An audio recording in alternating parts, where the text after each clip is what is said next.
Hello বন্ধুরা, আজকে কিন্তু আরেকটা সাউথ ইন্ডিয়ান ডিশ, সেটা হলো মেদু বড়া বা ইডলি বড়া।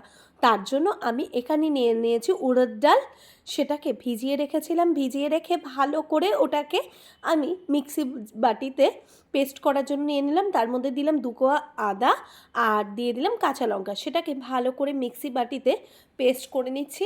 প্রথমে একবার করেছি, কিন্তু দেখছি একটু দানা দানা রয়েছে, আর একটু জল দিয়ে তখন আমি আরেকবার পেস্ট করে নিচ্ছি, যাতে একেবারে মিহি ব্যাটারটা আমি পাই। অনেক সময় কি হয়, আদাটাও কিন্তু গলে না, সেটাও তার জন্য কিন্তু আমি আর একবার করে পেস্ট করে নিলাম। এবারে একটা বাটিতে বের করে নিলাম সেই ব্যাটারটাকে, আর এটাকে এখন ভালো করে হাত দিয়ে ফেটিয়ে নিতে হবে। কেননা ভালো করে যদি হাত দিয়ে না ফেটাই, তাহলে কিন্তু সফটনেসটা আসবে না। আর এটা বোঝার একটাই নিয়ম, সেটা হচ্ছে জলের মধ্যে অল্প একটু দিয়ে যদি ওপরে ভেসে ওঠে, তাহলে কিন্তু দেখা যাবে যে হয়ে গেছে।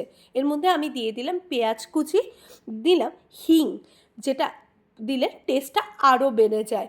দিয়ে দেব লবণ আর ধনেপাতা, দিয়ে ভালো করে মেখে নিলাম। এটা আমার করার একটা আলাদাই প্রসেস আছে।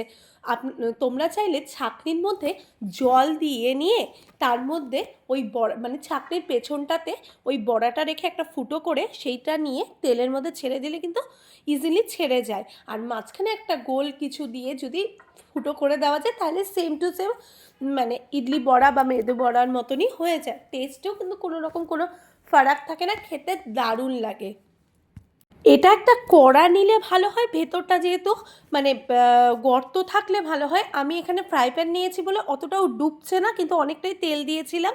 এই দেখো, একের পর এক বড়া পাশে আমি ভেজে নিচ্ছি। এমন করেই ভেজে নিলেই কিন্তু তৈরি হয়ে যাবে মেদু বড়া বা ইডলি বড়া, যেটা খেতে চাটনি বা সসের সাথে দারুণ লাগে।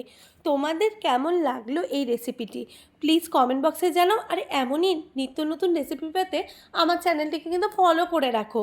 আর মেদু বড়া সবসময় ইডলি ধোসার সাথেই এটা দেয়।